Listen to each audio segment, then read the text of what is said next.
welcome to our Grab and Go series. Today we are going to show you a spooning exercise from bowl to a bowl with an indicator line from the Practical Life area.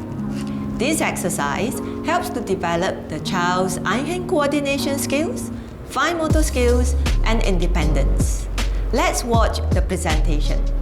Judy, today we are going to do a spooning exercise from bowl to a bowl with an indicator line.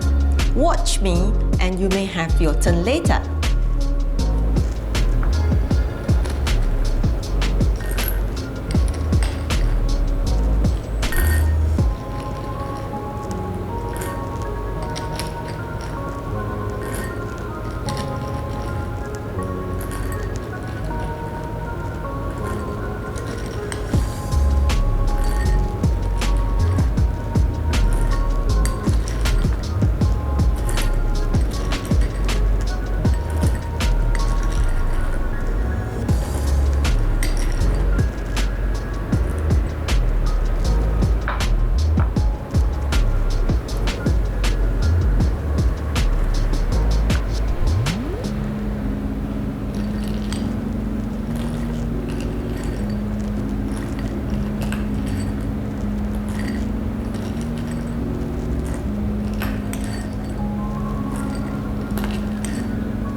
For more videos, follow us on all our social media platforms.